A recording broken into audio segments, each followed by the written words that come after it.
Hello, everybody. My name is Holly Chang, and I'm the Senior Advisor and former Executive Director of the Committee of 100. It's so wonderful to see all of our members here and all of our friends. Our next panel is going to be on U.S. China trade and economic outlook. This panel will actually be sponsored by J.M. Eagle, who is run by one of our members, Walter Wang. This is the largest plastic pipe producer in the world, and Walter Wang is a wonderful philanthropist in Southern California, and he's also a member of the Committee of 100. Now I'd like to go ahead and invite George Koo up to the stage to introduce his panel.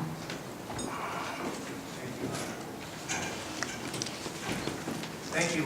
Would the panel please come and take your seat while I'm making the opening comments and save a little time. You've already heard Ambassador Charles Freeman. Charles Freeman is a perfect tee-up to what we're about to discuss, arguably the most important topic. Before I do that, I'd like to take a second to introduce an old friend. If former Congressman Mike Honda is in the audience. Mike, are you here? Well, Mike started his career attending the Committee of 100 conference 20 years ago in Southern California. We helped launch his career, and I'm very proud to be his friend, but I guess he hasn't made it yet. Okay, for the rest of this panel discussion, the way we want to set up, Ambassador Freeman, atypical of a diplomat, spoke the hard truth about the situation, and it's a perfect opening for us to continue on. Yukon Huang, Dr. Huang, will talk about some of the contradictions and erroneous assumptions about the U.S. China economic relations. He actually has some PowerPoint presentation slides. If you didn't pick one up, maybe Holly or some of the staff could come by and just pass them out and follow his discussion. Following that, Professor Susan Shirk will talk about some of the issues relating to cross-border investments, intellectual property. Both of their bios are in the program. I'm very proud of the fact that C100 in the Bay Area co-sponsor a forum, U.S. China forum, with the Commonwealth Club, and I'm very pleased to have been a moderator when each one of those speakers participated in our panel. So I'm very familiar with what they're about to say, and without any further ado, Yukon, it's yours. Thank you, George. I'm an economist. I've been an economist for 3 or 4 decades. I found that economists have a terrible time relating to the public. So I've become what I call a visual economist. If I cannot get the point across to you in a simple picture, then it's probably too complicated to begin with. And I got a papal dispensation to use some handouts rather than slides, because slides are not allowed here. So for those of you who have a copy of my handout, I'd like to begin on the first page with the bottom diagram, which is a share of global GDP. When you read the papers these days, what is the headline? It's talking about a U.S.-China trade war. But this is actually not about a trade war. It's about the rise of a global economic power, challenging the status of the dominant power, and the tensions and insecurities that this creates for us Americans here in the United States. Those tensions, those insecurities are overblown. And that's part of the reason why we see U.S.-China tensions, trade and investment tensions, as the major risk to the world in the coming, probably in the coming decade. In this first picture, I basically want to look at China. And interestingly enough, if you go back 200 years, China accounted for 35% of global production. And it fell dramatically. By 1980, China accounted for only 2%. So 35 to 2% of global production, and then it soared. It soared to 20%. And you can see the line, the red line, of how fast it soared. We've never seen anything like it in terms of the speed of the rise of China over the last 30, 40 years. Now, in my book, I call China the abnormal economic power. And I think the abnormal is a very important point. This is the first global economic power which is a developing country. It's the first returning economic power. It's the first economic power which will get old before it gets rich. Various factors mean that its institutions, the way it looks at things, are different. History matters more than normal for this economic power. This creates a sense of tension and conflict that's very hard to deal with. So how does this rise? How does this rise affect perceptions here among us general Americans here in the United States? So if you go to the next page, let's look at what the Gallup and the two surveys say. They have a question. The question is, who is the leading economic power? And if you go back 15 years, a very strong majority of Americans would say America is. Only 10% would say China is the world's leading economic power. And then it starts to shift. Those lines cross over during the global financial crisis. Today, the majority of Americans will say that China is the leading economic power. If you ask the same question of Chinese, who is the world's leading economic power, they will strongly say America is. Now, who's right? Who's wrong? Actually, the Chinese are right. America is the leading economic power by any way that we would define it. But the strange thing is Americans don't realize this. And this is the source of what I call the current tensions. It's overblown, this perception that America's stature has declined. And that decline, combined with what I call a greater assertiveness on China's economic and foreign policies, leads to a rise in unfavorable impressions of the American public of China. So if you go back just 10 years ago, and you go to my next diagram, you'll see that only 30% of the Americans had an unfavorable impression of China. Large majority of Americans had a positive impression of China, and it starts to shift. So today, a large percentage of the American public have what I call a negative view of China. So you have what I call economic insecurity, a political general perception which is quite negative. No doubt this underpins what I call the current tensions between U.S. and China. Now, a lot of that economic insecurity, a lot of the concerns of the Americans, is basically symbolized in what they see as this huge trade deficit with China. And what I want to say, and I say this in my book, we Americans believe that America's huge trade deficits are caused by China's huge trade surpluses. And that's the next diagram that I have here. I plot China's trade surpluses with America, steadily rising, very sharply. I also show the Europe as another example. It rises, but it moderates, it's actually coming down. And then China's trade deficits with East Asia, Australia, Japan, ASEAN countries, mostly strong deficits. Now this is a structural pattern. It's a structural pattern in the sense that China will always probably have significant surpluses with America, a little bit less with Europe, and deficits with the rest of the world. Now at the same time that China is running these huge trade deficits with America, its own trade surplus has been falling steadily. 10 years ago, China's current account surplus as a share of GDP was 10%, one of the highest we've ever seen in the world.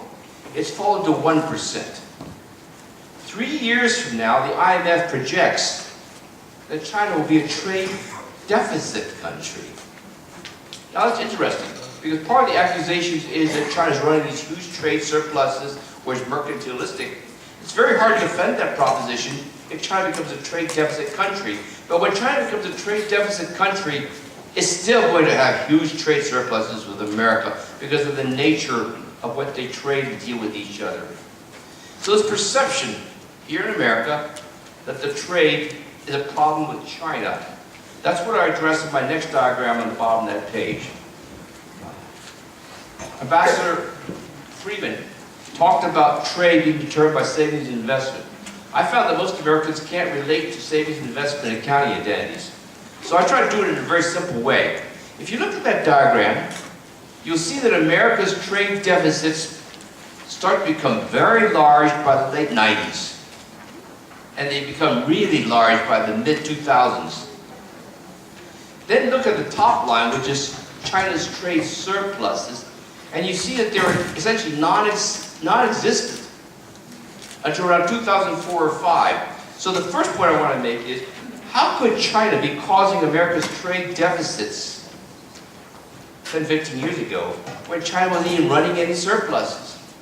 And then if you look at the pattern, the interesting thing about the pattern is, just when America's trade deficits start to get better and moderate, China's trade surpluses get very large. And then China's surpluses start to diminish, and America's trade deficits start to diminish. But today, America's trade deficits are getting larger at the same time that China's trade surpluses are getting smaller. The interesting thing over the last 15 years is that America's trade balances and China's trade balances, they actually move in opposite directions from what we think they should be doing. And the interesting thing, a question is why? Why is it that global macroeconomic forces cause China and America's trade balances to move in the opposite directions that we would have predicted if they were actually linked? But we think it's linked, and they're not linked. And I explain that in my book. The next diagram tells you a little bit more about why it is we're very nervous in the West about China's rise as a major trading nation. So the top diagram is a graph of China's exports of manufactured goods, 6 major categories. And you can see that China's surging manufacturing exports over the last 10 to 15, 20 years makes it the leading manufacturing power in the world. Here's the consequence. Every single G7 country, United States, Japan, Germany, France, every single G7 country's share of manufacturing exports declines during this period of time. And you get the source of tension, it's broad. The other interesting thing is the rest of the world, their share doesn't decline. Emerging market economies, South Korea, ASEAN, Africa, Latin America, their share of manufacturing exports either stays the same or rises. So you have a fundamental shift in the relationship between what I call emerging market economies and the G7, which incites what I call insecurities. And the biggest driver of that is electronics. And so China's electronics exports dominates NICS, but electronics, those electronics being exported to America like the iPhone, most of those parts come from other countries, they don't come from China. So China's strength in exports to manufacturing is overstated. Now the focus in the trade wars is on manufacturing. But actually the solution to the trade war does not lie in manufacturing. It lies in services. And that's why we actually miss the potential solution, the win-win solution that people are looking for. And that's the next bottom of that chart. If you look at China's rise in exports of services, relatively modest. China's service sector is repressed, it's too small. And then you look at the dominance of America's exports of services. It's huge. And there are two particular classes of America's exports of services which are really significant strategically and economically. And one of them is financial services, that orange belt on the U.S. line. And if you look at that orange belt, the size of it, you don't see any orange belt of significance in any other country. It's America's dominance of the global financial system, which gives America what I call the supreme economic position in the global economy.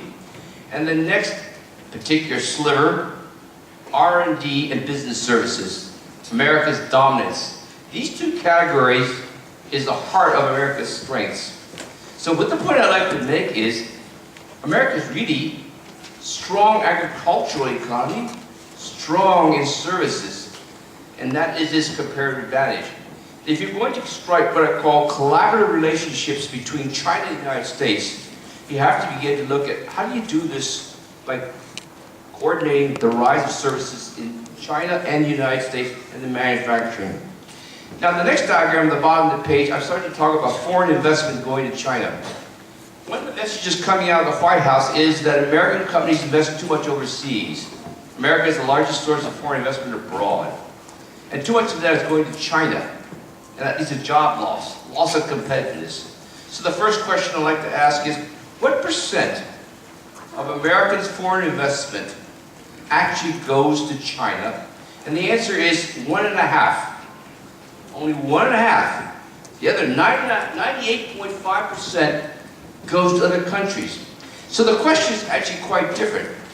It's not that there's too much U.S. investment going to China. There's too little. And if we realize that that's the question, then we begin to say, well, what's the solution? It should actually be bigger. But this causes a problem for the White House. Because this White House is basically saying, I want more investment at home. But the fact of the matter is, there's too little actually going to China, and need to actually have more going up to China. Now, the trade, the transfer, the technology question illustrated in the next diagram on the top of the page. This is a concept that the World Bank has created called the Adoption Index. It shows how much a country adopts foreign technology produced elsewhere and uses it. And this shows you that China is a class by itself. How do you adopt technology? You import it. It comes in through foreign direct investment. You license it. You duplicate it. You can even steal it. Okay? China is great at everything. This is the difference between a country that grows at 10% and countries which grow at 2 to 3 to 4%. This is a source of tension. Now, most of this adoption is perfectly legal and fine, but some of it is not. And some of this, which is not, the illegal part needs to be dealt with, and there are means for dealing with this. Now, the second accusation that you read about in the newspapers is that China forces transfer of technology to China, of foreign companies, American companies, and they do it through joint ventures. They require a joint venture. That joint venture partner has to transfer technology to the Chinese company. This creates a disadvantage. Now, joint ventures are very common. It occurs everywhere. And they're actually an extraordinarily efficient means, both for foreign companies to gain a toehold and for the host country to benefit from the foreign technology. So the issue is this transfer of technology through joint ventures or other means, is that something that we should find alarming, or is it something which is wrong? Now, the funny thing is, you go to the WTO website and you look up technology transfer, and you ask, what is WTO's policy toward technology transfer? It has this statement. It says that developed countries should be incentivized to use every means possible to encourage the transfer of technology to developing countries. Not to discourage it, but to encourage it, provided that IPR rights are being honored. And this is then the key question. How do you protect IPR rights? Now, I want to turn to the last two diagrams. At the top of the last page, you'll read about Section 301 violations. Section 301 violations of the U.S. Trade Act is every year America surveys foreign countries and classifies them as to whether they're violating Section 301 in terms of IPR protection, unfair trade practices, and theft. Now, what I've graphed here is the trend for Japan, Taiwan, South Korea, and China over the last 20 years. And if you're a violator, you're red. If you're not a violator, you're green. Now, if you look at the history, it turns out that only certain countries are accused of Section 301 violations, and those are always fast-growing developing countries. South Korea, Taiwan, Japan in the past, today China. If you're not a successful developing country, you actually don't make the list. It's a very interesting kind of question. Then the question is, when do countries, developing countries, stop being violators? And the answer is they all stop at a certain income level.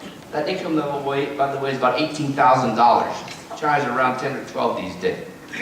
And this is, I think, a major aspect of the question.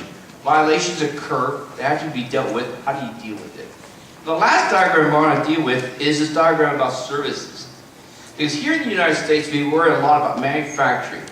And the interesting question is, only 9% of American jobs are in manufacturing. 85% are in services. And of that 85%, more than half of it is high-value services. The key question, therefore, in the United States today, in terms of the future, is how do you generate high-value service employment? Because that's where the income and salaries are. And then the question is, how do you support that objective in dealing with China? And then I have the diagram of China. China's service sector is repressed. It's too small. So the key issue in terms of looking forward, what should China be doing? And the answer is China should be opening up the services sector, high-value services sector, and that's the potential attractive means for the U.S. to engage with China in the future. Let me stop here. I've talked too long. Thank you.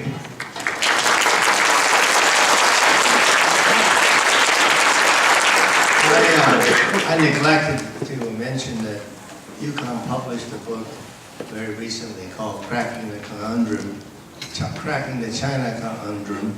Much of this material is taken from this book. Are we selling your book today in the at the conference? Okay.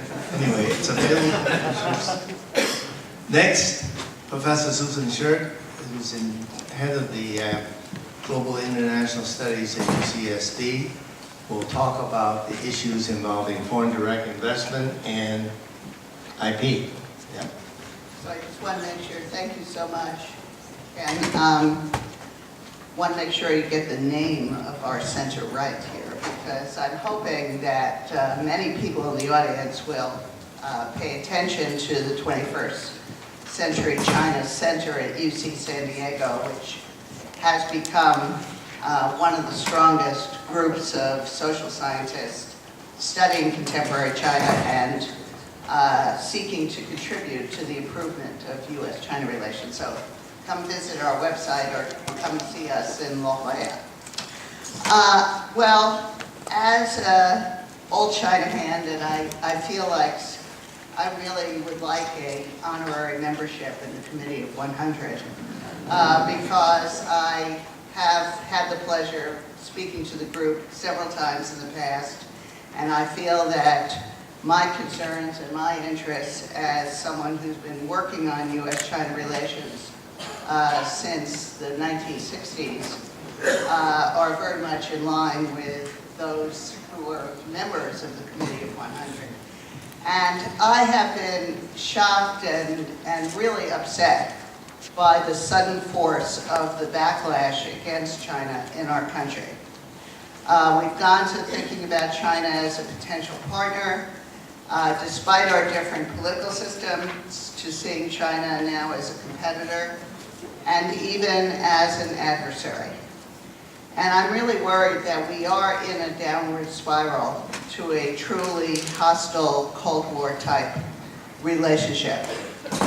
You know, when I joined with Charlene Barshevsky to negotiate the final round of China's accession to the WTO in 1999-2000, I remember one night I was having dinner just one-on-one with Charlene, and I said to her, and at the time I was in the State Department working on all sorts of issues regarding China, that I said, you know, I'll feel that our diplomacy with China has really been successful when the biggest problems in our relationship are the economic ones. Because, of course, at the time we were negotiating on non-proliferation, human rights, and a lot of other very difficult and contentious issues. But now, economic issues are front and center, and the question of technology in this economic relationship is also very central. And what we see is a very strong backlash against China, and both the other speakers have addressed that. Our center held a workshop. We have a project on the review and regulation of China's high-tech investment in the United States and other countries. And in Washington, in February, we brought together the head of CFIUS from the Treasury Department, the main government review body of China's high-tech investment in, or any foreign investment in the United States, with his counterpart from the EU, Japan, Canada, Germany, France, South Korea.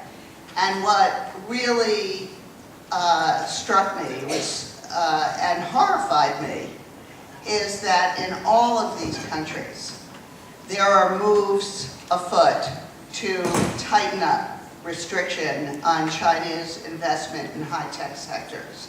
So that's one important thing that we have to recognize. This is not just about Donald Trump and his ignorant and nationalist views about economic relations and China in particular. It's not just about Congress. It's not just about America. It's about a reaction, a backlash against China's practices in every advanced industrial country. So I believe it's extremely important for Chinese leaders to understand the strength of this backlash and how widespread it is, and to engage in some self-examination about whether or not the approach it's currently pursuing to building itself into a high-tech superpower will be very costly to China and self-defeating in many of the same ways that American approaches are self-defeating. So why are all these countries so worried about China's investment in AI, robotics, and other high-tech sectors? It's because China is engaged in a massive government organized and hugely, amply funded, generously, lavishly funded drive to acquire foreign technology to make itself into a high-tech superpower.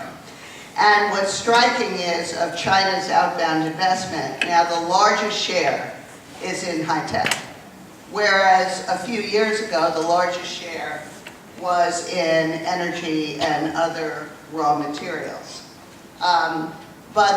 And even with the capital controls that have reduced China's outbound investment in 2017, it still remains the case that technology is the largest share, and that's because the Chinese government has exempted those investments from the capital controls and made very clear that it's the #1 priority from the standpoint of the Chinese government, the Chinese Communist Party, and Xi Jinping himself. Well, isn't this just a worthy ambition? What's wrong with this? I know that I've had conversations with some of my friends here, and many people, like George and others, just think, well, this is normal. This is just part of economic development, industrial policy. But it's not, because, first of all, of the scale of China. China is not South Korea. It's not Taiwan. And when China engages in this kind of massive effort that with such huge sums of money, it is going to have a tremendous impact on the entire global economy. And the way it works in China is very different. In my view, the Chinese state is too strong. And so what happens is they announce a goal like the development of AI, which is very good for lots of reasons from the standpoint of the Chinese leadership.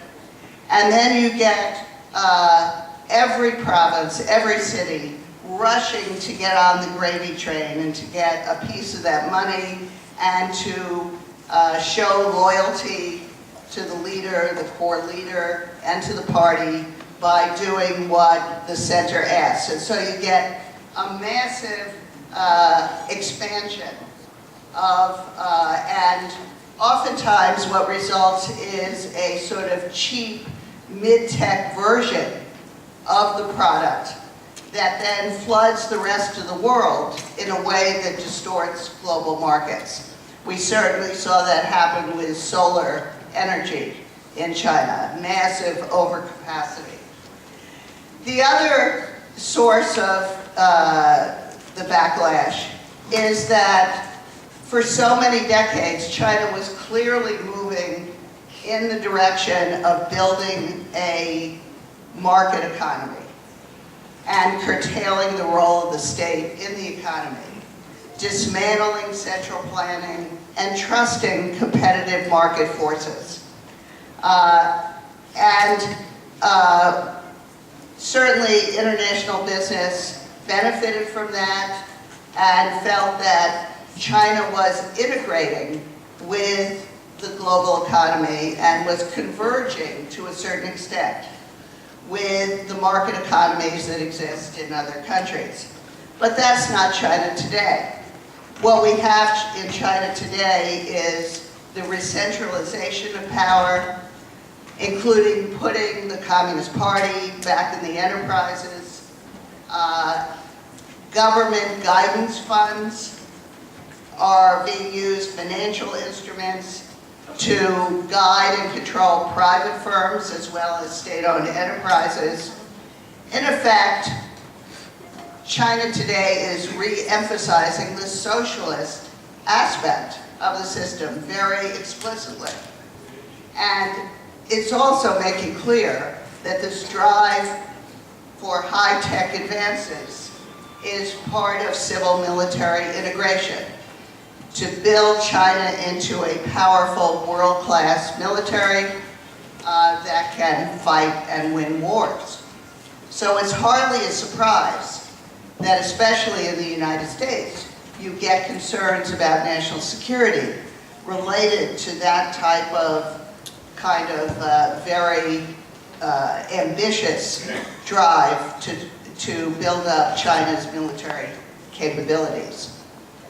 China also, after decades of integrating into the global economy, and we hear from Xi Jinping his continued embrace of an open global economy.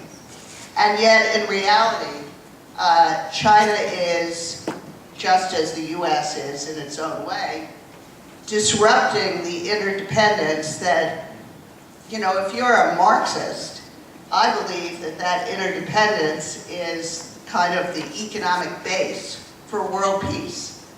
And global supply chains have been the mechanism in which China, the United States, and other countries have managed the international division of labor in a way that's been good for everyone, and also inspired us to be very cautious in our political relations with one another.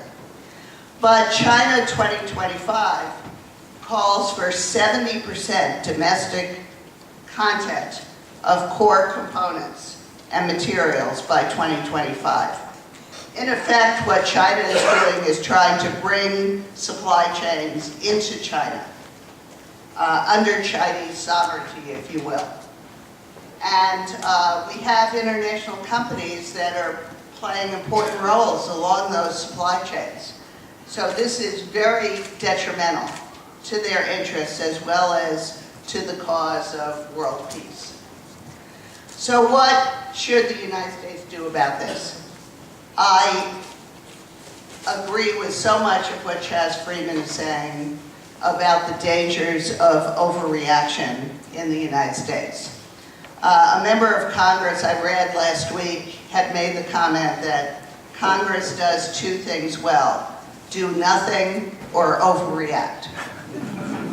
And I think in respect to China's tech investment in the United States, they are in the process of overreacting with the FIRMA, the legislation, the bill that's been introduced called FIRMA, which of course is a great acronym for taking a firmer position against Chinese tech investment.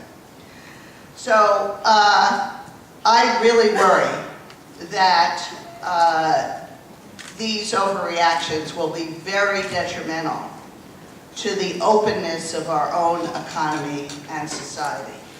I do believe the answer is to become a better version of our own market democracy rather than modeling ourselves on this state-controlled, increasingly closed system in China that we criticize. We should be healing ourselves. We need more investment in research and education.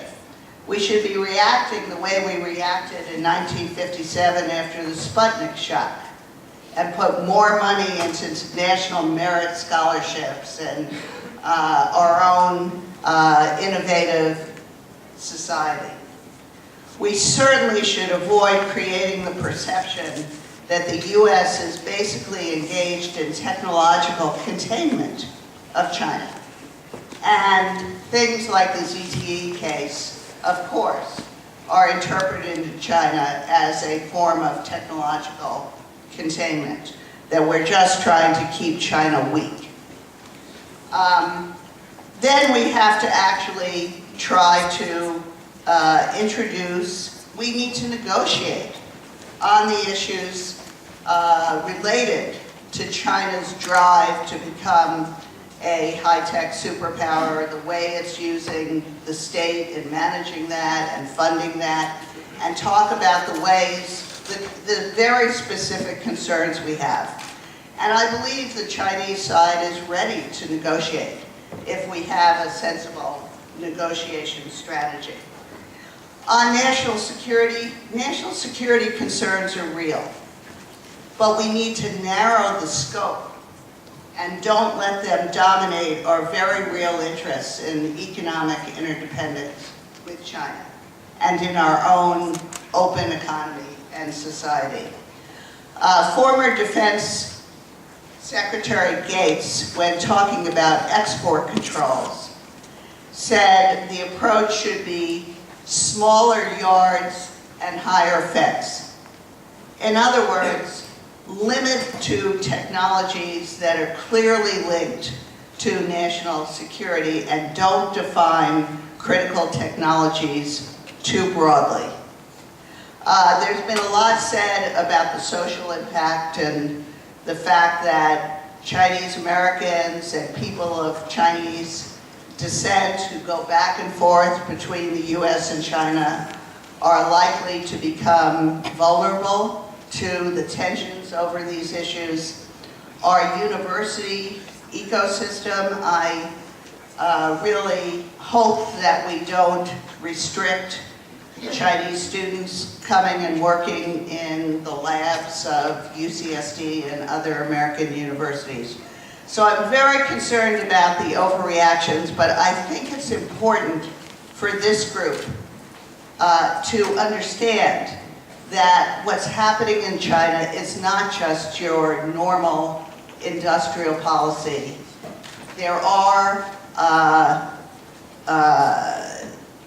efforts to reduce the integration with the rest of the global economy, to have what is basically an import substitution, high-tech industrialization policy, and it's not surprising and quite alarming, and will be costly to China itself that there is this backlash, not just in the United States, but in Europe, Japan, and other countries as well.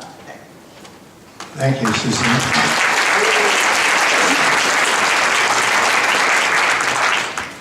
Professor Shirk raised a lot of issues, and I'm trying to put my arms around it.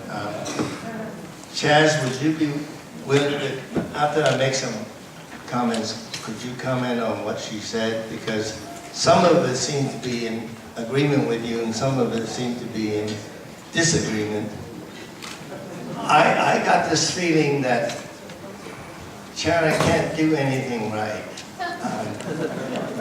Either they're backward, their system is lousy total control, makes mediocre products, overinvest and waste their investments.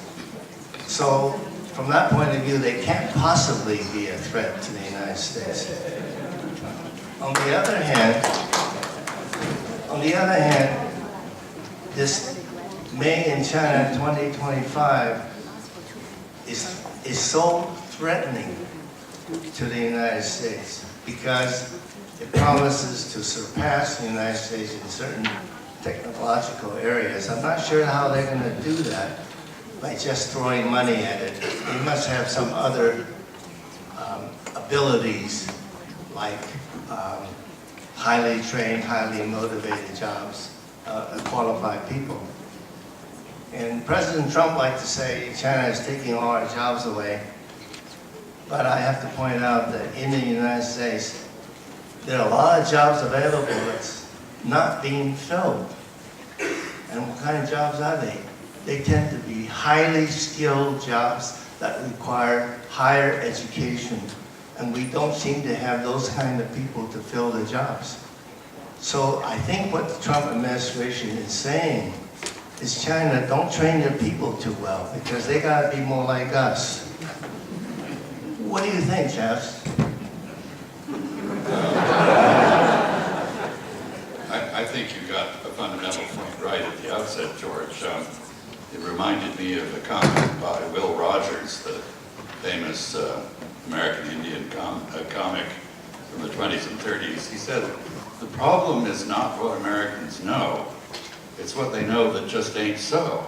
And there's a lot of that. And that reminded me, as we were speaking, of my experience with corruption, which is extensive. I started out in India, and I spent a lot of years in China, ended up in Saudi Arabia, and I never really engaged in corruption myself, much to my distress. But I noticed that the people who complain about corruption are the ones who aren't getting any cut. And the ones who are getting a cut don't complain. And my feeling is that American businesses investing in China and accepting Chinese investment here sort of fall into a similar category. Those who complain aren't making money. Those who are making money, which most of them don't complain, because they're getting something out of it. And I take companies into joint ventures, businesses, greenfield investments all over the world, including China. I have never met an American company that was willing to give its technology away without getting at least as much in return as it was giving. And I've never met an American company that was forced to move to another country to do things. They do these things for rational reasons, I believe, in the market, which leads me to the observation that it is the nature of capitalism to be creatively destructive. And I would think, my final comment, that the best answer to this is, as Susan Shirk said, to be precise about what it is that bothers us and negotiate adjustments in it. I don't think the sort of approach we just saw the last 2 days, which was a masterclass in how not to deal with the Chinese. In other words, the opium war without gunboats. This is not the way to reach a satisfactory new starting point for the relationship. Those are essentially my comments. Thank you. I've got quite a few questions all relating to the trade war that's looming. I would like each one of you to make an observation or comment, make it as to the point as brief as possible, and you can tell me which one I'd like to go first. But basically, the question was, the Trump administration seems to be in favor of the trade war. What are the advantages and disadvantages of the trade war?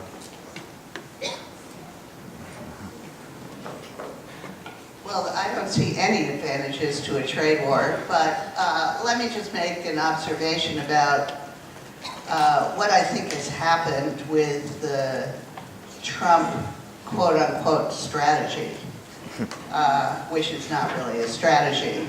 I I think that Donald Trump and Peter Navarro actually believe in this ignorant notion that bilateral trade deficits are a problem. I think, Chaz said 99.9% of economists know that that's not true, and then there's Peter Navarro. But let's remember, Trump found Peter Navarro. He has Peter Navarro in his brain. So a lot of, we engaged in some Washington, like Pekinology, Washingtonology, and we say, oh, Peter Navarro doesn't have a staff. He's really not that influential. But the fact of the matter is, all of these ignorant ideas that Peter Navarro has are inside Donald Trump's brain. And he frequently says, where's my Peter? I need Peter. So, but what happened is, other parts of the administration and political Washington, as Chaz described it, are really concerned about the way China is going about its acquisition of foreign technology. And so what they did is they tried to turn imposition of tariffs and to use it to address their concerns about technology. And so if you look at the list of sectors that are being targeted, it matches up very well with China 2025. So you have a kind of mixed up approach now that is saying cut $200 billion off of the trade relationship, which is absolutely ludicrous, and of course will only strengthen the Chinese state's role in the economy if you have this kind of managed trade. And it would be impossible to achieve, especially after the tax cut, as Chaz said. But the technology piece, I guess what I just wanted people to recognize is that this is a much broader and deeper concern that transcends Trump, transcends U.S. Congress, and is in every advanced industrial country. Yeah, let me just start off by saying that President Trump said trade wars are good and they're easy to win. And I think the correct statement is trade wars are bad for everyone. No one wins in a trade war. The only question is how much you lose, and consumers lose the most. We shouldn't be having a trade war. That's not actually the issue. To me, there's two big issues out there. One is a general sense among the American public that China is not playing fairly. It's a question of equity and fairness. So I think China has a big obligation because it has to deal with this perception. Whether it's right or wrong is somewhat irrelevant. Americans feel this way. So there are a whole slew of things that China can actually do to address this question of fairness. Now, if you look at AmChan's survey, the last one, 2018, and you look at intellectual property rights, the protection of intellectual property rights, it's very interesting. 96% of American companies in China say that China's IPR protection is improving. It's been improving every single year. That's actually incredible, 96%. That same survey, however, 75% of the American companies basically respond that they feel less welcome in China today than they did 10 years ago. And this is also part of the question. So how do you actually deal with these issues? And I think the third point, which is really important, is that for 100 years now, America has been supporting and creating what I call the international order. Forget about the word, the liberal international order. International order, a rules-based system. Okay? And it invited China to join this rule-based system. Now you have a funny situation that America wants to get around this and tear it down. And China's trying to establish this. Now, the rules-based system doesn't work perfectly. And this is, I think, a concern for many Americans. But you don't tear it down. You can actually strengthen it. And you can strengthen it in ways which deals with issues like you talked about. China is a huge economy. It's a state-driven economy. The WTO procedures do not adequately deal with economies of this form. They need to be modified in some way in a system that actually can deal with it. Well, we're almost out of time, but Chaz, would you like to Yeah, it's three very give us the last word? Three very quick points. I'm a charter member of the military-industrial complex. I was Assistant Secretary of Defense. I've helped start and end wars. Don't start any war, including a trade war, unless you have a war termination strategy. How are you going to end it? With whom? On what terms? You need to know before you start. And I'm sorry to say that I don't think the peculiar team we sent to Beijing, which is composed of one trade litigator, one mortgage banker, one bankruptcy scavenger and turnaround specialist, one talking head, and one nutty professor has a war termination strategy for the war they just started. So finally, I'm told, although it may be apocryphal, that the Chinese team in these talks, when they heard what the American side was saying, said something like, well, if you guys are going to turn yourselves into a non-market economy, we'll just treat you that way.